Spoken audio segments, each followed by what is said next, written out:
ficou em dúvida, negócio de eleição indireta, não tem mais isso. Pedrinho já é o presidente do Vasco da Gama. Tem também a questão do Gabigol, né? O Vene trouxe um recorte de que o Gabigol não chutou a gol. Há quantos jogos que ele não chutou? Há muito tempo. Meu Deus. Faz o João Kleber aí. Acompanhe. Daqui a pouco vamos falar esse número. E o Nino, que falou de Mundial. Vocês viram a sonora do Nino, do Fluminense? Muito bem. E, mais uma data FIFA, o Tite quer melhorar o rendimento do Flamengo, de olho, sabe onde? Nos 5 jogos decisivos. Faltam 5 jogos para acabar o Campeonato Brasileiro. Acaba logo, que eu não te aguento mais. Cadê? Roda a vinheta. Falta pouco para o Campeonato Brasileiro chegar ao fim. E o Flamengo viu a distância para os líderes aumentarem um pouco depois de deixar escapar a vitória diante do Flu. Dentro do clube, o foco voltou totalmente para conseguir a vaga para a Libertadores. O time tem um jogo a mais pela frente no dia 23 de novembro, que pode ajudar a tirar uma vantagem do duelo. Porém, terá que fazer uma manobra para poder contar com Arrascaeta e Pulgar, que estarão jogando pelas eliminatórias da Copa do Mundo. O rubro-negro estuda um plano para trazer seus atletas com urgência após a data FIFA, para poder contar para a disputa. Varela também estará pelas eliminatórias, jogando pelo Uruguai, mas ele por enquanto não tem sido cotado por Tite. A equipe não vai contar ainda com Gabigol, que foi expulso contra o Fluminense. O time se reapresenta nesta terça e terá pelo menos mais uma folga no próximo domingo. E no total, 8 dias para se preparar para enfrentar o Bragantino, com treinos pela manhã e tarde para trabalhar bem a forma física dos atletas. Deixar os jogadores bem preparados e com ritmo de jogo tem sido um dos desafios de Tite, que já completou um mês à frente do time. Mesmo com uma equipe ainda inconstante, a chegada do treinador ajudou a melhorar os ânimos em uma temporada desgastante para o rubro-negro. Com 57 pontos, o Fla briga pela vaga na Libertadores, para terminar o ano de bem com a torcida. Eu comentei outro dia até nas minhas redes sociais, na minha opinião, assim, não existe nada mais nocivo no futebol mundial nos últimos 15 anos, 10 anos talvez seja o número. Não tem nada mais nocivo, Vene e Pedrosa, do que troca de treinador. E foi exatamente isso que aconteceu com o Flamengo nessa temporada, assim. A gente já encontra as melhoras do Tite, né, Vene? Mas ele vem para um trabalho a longo prazo, como é o que tem sido visto no futebol. A gente olha as mudanças de treinador e os times que figuram as pontas do campeonato, principalmente brasileiro, nos últimos anos. Não por coincidência, sempre os times que estão no topo são os treinadores que estão há mais tempo, Vene. E a gente já vê uma melhora do Tite. Imagina a longo prazo. Vamos lá. Palmeiras, 3 anos com o mesmo treinador. Fernando Diniz no Fluminense há mais de um ano. Isso são 2 bons exemplos para a gente demonstrar. A gente pegou o Renato Gaúcho 6 anos no Grêmio, agora ele voltou. Mas ele ficou 6 anos, foi campeão da Libertadores, Isso faz muita diferença. E não tem jeito. O Tite, ele chega ao Flamengo com um objetivo em 2023. Colocar o time no G4. Esse é o primeiro objetivo. O Tite aceitou antes esse projeto do Flamengo, justamente já pensando em 2024. E, de fato, acho que ele deveria ter feito isso mesmo.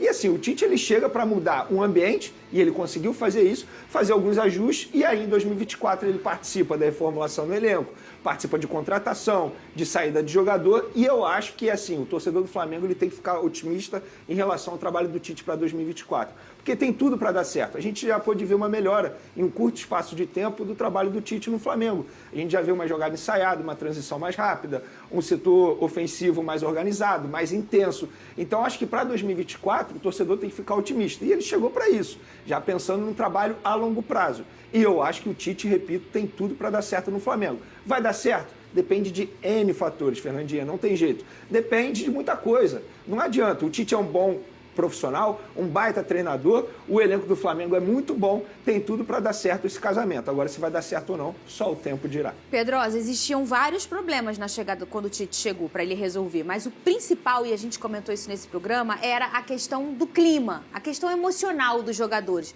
Pô, a gente vê uma temporada marcada com episódios de soco dentro e fora do clube, e isso não é algo normal. Entre comissão e jogador, entre jogador e jogador, e entre comissão e...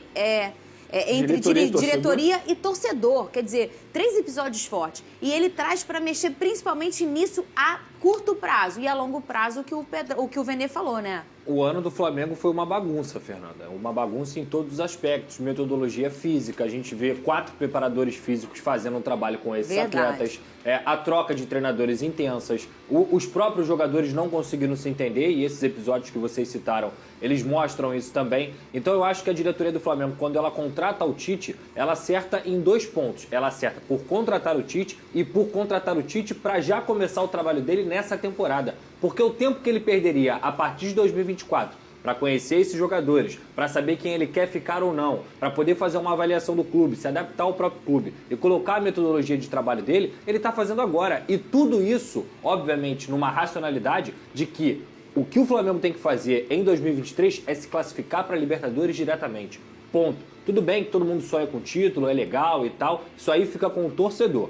O racional é, o Tite veio para cá para poder arrumar a casa, classificar o Flamengo para a Libertadores de 2024 e a partir de 2024, aí sim, aí você pode verdadeiramente cobrar o Tite, porque ele vai participar de pré-temporada, de montagem de elenco, de saída, de entrada. Então, para mim, o trabalho que o Tite faz com o Flamengo nessa temporada de 2023 é um trabalho de conhecimento geral. Então você tem que dar tempo, porque é o tempo que muitas vezes faz esse trabalho se consolidar. Vene, ontem você subiu o seu drone com a negociação travada pela renovação do Gabigol. Como é que tá essa situação com o restante do elenco? Vamos lá. Gabigol travado por conta da repercussão negativa, porque a gente sabe muito bem que o Gabigol tem contrato até dezembro de 2024 e a gente já falou isso aqui há muito tempo. Não vale a pena você renovar o contrato dele agora, tendo em vista que ele está vivendo um péssimo momento. Everton Ribeiro, o jogador pediu 2 anos de contrato, o Flamengo aceita dar pelo menos 1 ano. E as negociações estão em andamento.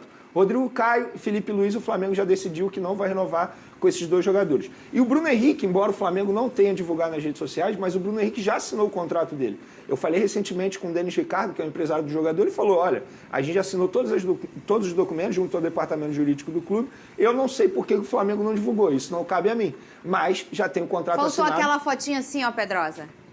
Já viu? Isso. Com a caneta na mão? Na Aí mesa. ele sai assim na mesa, ó. Empresário do lado. Com a caneta na mão. Assim, eu não tenho dúvida que se o anúncio fosse hoje, por exemplo, teria muita gente reclamando. Sim. Na ocasião que aconteceu a renovação de contrato, todo mundo estava elogiando que o Bruno Henrique... né? Exatamente. É o então, futebol. assim, eu acho que a diretoria do Flamengo não tem que se importar com repercussão. Eu acho que tem que divulgar. Estamos falando, Fernanda, de um ídolo. É muito respeito ao jogador também. É um ídolo da história recente do Flamengo de 2019 para cá. Eu classifico o Bruno Henrique como o jogador mais importante, não o maior. O maior para mim é o Gabigol pelo que ele fez dentro de campo, gols importantes e decisivos, sobretudo em final de Libertadores.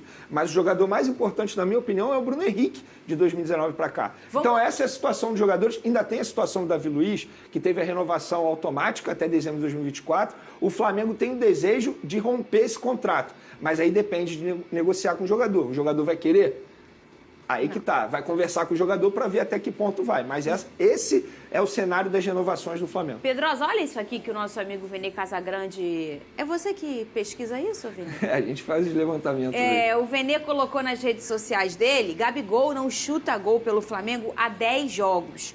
A última vez que o Camisa 10 conseguiu chutar gol foi no dia 13 de setembro, na derrota por 3-0 para o Atlético Paranaense. Não chuta gol. E tem um outro traço aqui, ô Pedrosa, presta atenção aqui, ó, que fase. Não, tem outro. Aí, você sabia? Com 85 no total, o Gabigol lidera a lista de jogadores com mais cartões vermelhos e na Série A do Brasileiro desde 2019 foram 76 amarelos e 9 vermelhos.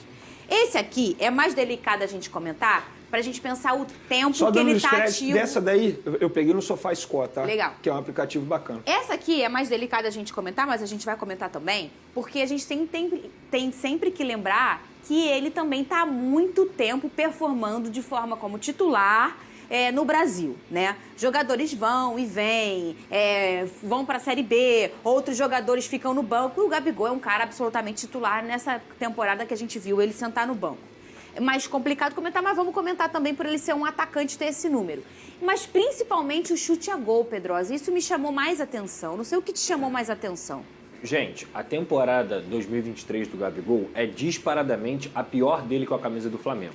E eu não digo isso pelos números. Por exemplo, a gente olha os números do Pedro e ele tem bons números nessa temporada. Se eu não me engano, é a temporada mais artilheira da carreira dele. É isso. Só que se você for pegar 4 meses da temporada, o Pedro foi muito mal. Então você precisa assistir o jogo. E o que mais me incomoda no Gabigol é que, assistindo o jogo, aquele Gabigol que eu conheci no Santos, que depois veio para o Flamengo, de movimentação pela ponta direita, de participação com os companheiros, de fazer o facão e criar as oportunidades, porque tinha muito essa discussão, o Gabigol perde muito gol. Beleza, mas o Gabigol cria muita chance também, porque isso é o mérito dele. Sim. Esse Gabigol eu não consigo mais assistir em campo. E é o número que reflete justamente isso. O Gabigol está longe do gol. Quando ele está longe do gol, ele não consegue jogar porque ele não tem mais a mesma velocidade de antes. Ele tem muita dificuldade para poder até armar e ser mais funcional com os seus companheiros. Então, eu vejo quando o Gabigol entra uma dificuldade dos próprios companheiros de acharem ele em campo, porque ele não está vivendo uma grande fase. Não só individualmente, já falei isso aqui, não é só culpa do Gabigol, o coletivo do Flamengo decepcionou em 2023, mas individualmente, repito, é a pior temporada do Gabigol e é a pior por muito. E aí a gente vai no ponto da renovação. Vale a pena renovar com o Gabigol por 5 anos? É lógico que não vale. Eu tenho certeza que não vale pelo que apresenta em campo. Não pela história dele, que para mim é o segundo maior ídolo da história do Flamengo. Mas pelo que ele apresenta em campo, você pagar 2 milhões de reais, estou arredondando o número aqui, para um cara durante 5 anos, que já nessa temporada mostra sinais de descer no quesito das atuações dele, gente, com 2 milhões de reais você vai ao mercado, você contrata um atacante de nível europeu. A verdade é essa. Então, eu entendo a torcida do Flamengo e esse clamor, e eu até acho que o Gabigol pode dar a volta por cima, porque ele é um grande jogador, só que, falando de futebol, hoje não vale a pena renovar com o Gabigol. E se você for buscar um atacante para ser ou reserva ou disputar a posição com o Pedro, você encontra um atacante que, atualmente, ganhando 2 milhões de reais, com certeza ele performa melhor do que o Gabigol. Se o contrato dele fosse até dezembro desse ano, eu poderia até tentar entender a renovação por mais 5 anos. Estamos falando de um jogador que tem contrato até dezembro do ano que vem. Qual é a justificativa para renovar agora? Me dê um motivo. Não tem. Vamos lá. Talvez a única seria o que ele já fez, que não é o que se olha numa renovação. É isso. Você acha que o Flamengo deve renovar com o Gabigol mesmo em baixa? Sim, ele é decisivo, a primeira opção. Não, já encerrou o seu ciclo, a segunda opção, que é a que está vencendo por hora aí. Renova por valor menor, a terceira opção. Espera o início do ano, a quarta opção, @SBTRio é o nosso Twitter, @SBTRio Oficial, o nosso Instagram. Você pode votar em uma das duas plataformas. Renova por valor menor, isso é possível, Vene? Você acha? Não, é possível. Você pode renovar por um valor. Por exemplo... Você acha que ele aceita? Não. Tá. Eu não acho que ele aceitaria, não. Acho que não. Thiago Nunes...